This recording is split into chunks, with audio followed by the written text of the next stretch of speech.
Hello, welcome back to the channel. Hope you're all good and well. Got some really interesting finds to show you today. Now, disclaimer, I didn't find these. A friend's kindly borrowed me a few of his finds. The reason being, I'm not out this weekend, so I'm not metal detecting at all this weekend because I'm away going to Wales for the weekend. I've also got a couple of finds I want to go back and sort of reevaluate because I've had some very kind viewers give me a bit more insight into a couple of things. But before we do that, can I ask that you drop me a like, maybe a comment, and subscribe if you are enjoying the videos. So without further ado, I found this in Coventry a couple of weeks ago, and I thought it was a bit of agricultural tat. And I can't believe I didn't see this myself, to be honest. But in the City 83, correctly identified it as piece of a Jew's harp. So here's a full Jew's harp. Here's the bit that I found. I kicked myself when I saw that, because I thought, how did I not see that? So Jew's harp, or otherwise known as a jaw harp. Well, they've been around for thousands of years. In fact, 4,000 years. I think the first ones found were in China, believe it or not, 4,000 years ago. This example, I don't know, probably from 17, 18, 1900, something like that. I'm just saying that based on the other things I found at that site. So yeah, part of a jaw harp or Jew's harp. Then Jev646 kindly pointed me in the right direction to ID this bullet. So this is a 50 cal 0.50 cal British round. The blue denotes that it's incendiary, so I actually need to go and get it checked out actually to make sure it's stable and safe. But yeah, this would have been used during World War II, most likely fired from a Vickers 50 cal machine gun, having done a bit more research. So yeah, interesting find. Better be careful with that until I can check that it's stable and safe. So right, the finds that my friends kindly borrowed me. If we start with this, so this is a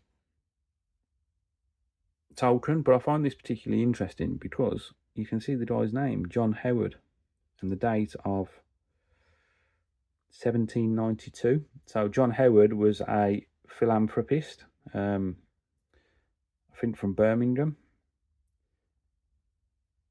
and this coin was made in his memory. I forget the name of the, so back in like 1790 or around then, I think, businesses would issue their own currency due to a lack of small change, and they later became highly collectible. But yeah, this was valid currency. This particular one being a halfpenny. But yeah, you can actually, I'll put it up on the screen, but you can actually see which business issued this particular coin, which to me is fascinating, to be honest. I thought I'd show you this because I think this is a particularly nice Roman fibula brooch. Look at the detail on there. Much like mine, it's snapped in half, unfortunately, but it was found like that. Parts of the spring are still in there. But yeah, look at that. Really, really nice, well decorated Roman brooch.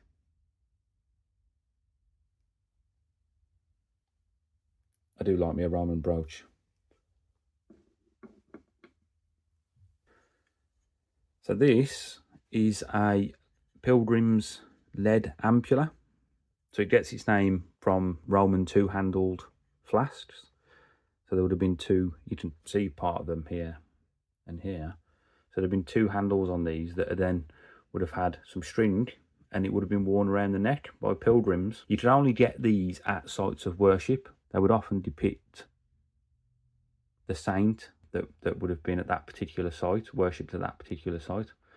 And they would have been filled with holy water or holy oils that the pilgrim then would use to attempt to cure various ailments and diseases.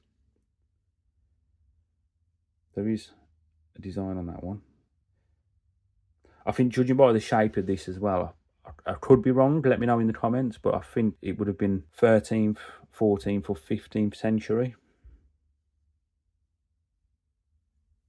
But yeah, that's a nice find. That meant a lot to someone at some point.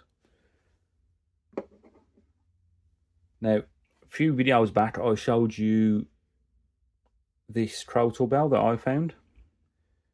Well, here's a much nicer example, completely intact. And it will be an older one as well, because it's moulded in one piece. So it was cast in one piece as opposed to being crimped. And it's still got the ball in it, so you can hear what it would have sounded like.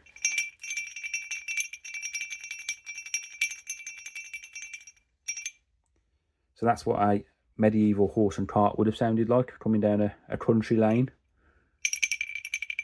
But look at the design that's gone into that. Okay, that's a lovely find, that is. Now this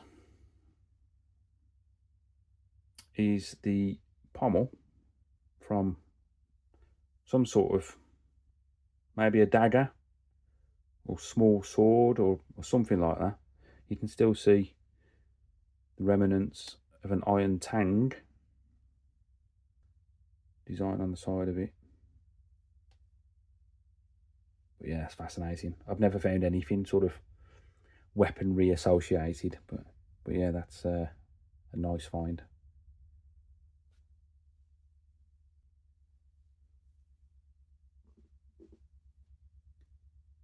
And then finally, this is a bit of a bronze medieval container or bottle. Would have been quite a small container, I think, if it was complete, maybe about that big. But yeah, that's again a very, very nice find.